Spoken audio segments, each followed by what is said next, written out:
السلام علیکم ورحمۃ اللہ وبرکاتہ۔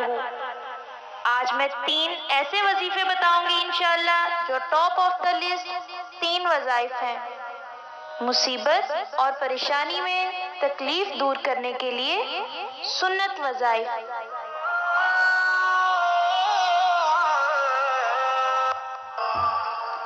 آپ صلی اللہ علیہ وآلہ وسلم کی طرف سے تعلیم فرمائے ہوئے ان میں سے پہلا وظیفہ یہی جس کا قرآن میں بھی ذکر آیا، جو ان الفاظ کے ساتھ پکارے گا، اللہ تعالیٰ فرماتے ہیں وَكَذَلِكَ نُنْجِي الْمُؤْمِنِينَ، ہم اہل ایمان کو بھی نجات دیں گے۔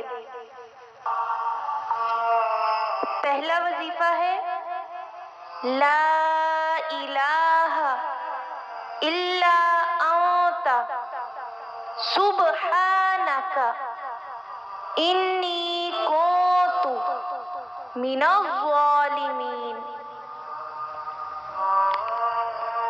وظیفہ کرنے سے پہلے اللہ تعالیٰ کی حمد و ثنا کریں، پھر وظیفہ شروع کریں۔ اللہ سے دعا کرنے کے لیے حمد و ثنا ضروری ہے، تو پہلا سنت وظیفہ ہے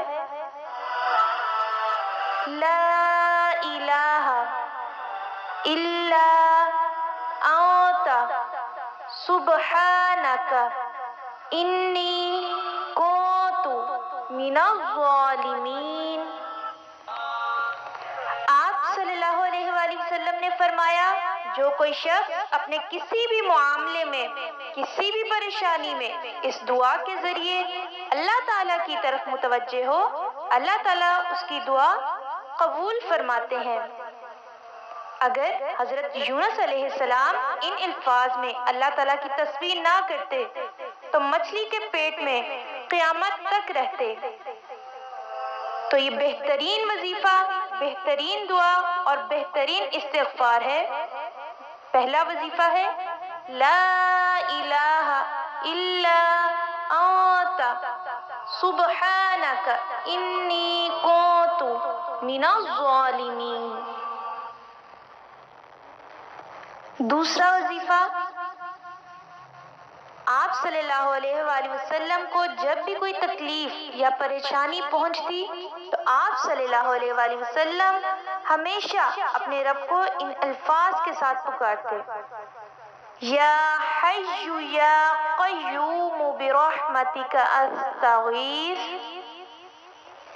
یا حی یا قیوم برحمتک استغیث، اے زندہ، اے قائم رکھنے والے، میں تیری رحمت کے واسطے سے فریاد کرتا ہوں۔ کتنی خوبصورت دعا ہے یہ، یا حی یا قیوم برحمتک استغیث۔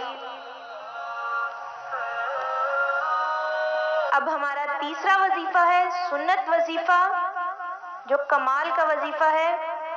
سیدنا ابراہیم علیہ السلام کو جب آگ میں پھینک رہے تھے تو ابراہیم علیہ السلام نے اس وقت کہا تھا حسبنا اللہ ونعم الوکیل، حسبنا اللہ ونعم الوکیل، ہم نے اللہ پر ہی بھروسہ کیا اور وہی بہترین کارساز ہے۔ اور ہمارے پیارے نبی حضرت محمد صلی اللہ علیہ وآلہ وسلم کو جب بھی مصیبت اور پریشانی آتی تو وہ بھی پڑھتے حسبنا اللہ ونعم الوکیل۔ آج ہم نے 3 سنت وظائف پڑھے۔ اگر آپ پہ کوئی پریشانی آتی ہے، مشکل آتی ہے تو آپ ان وظائف کو پڑھیں۔ اگر آپ کو یہ ویڈیو اچھی لگی ہو تو لائک کریں، سبسکرائب کریں۔ جزاک اللہ۔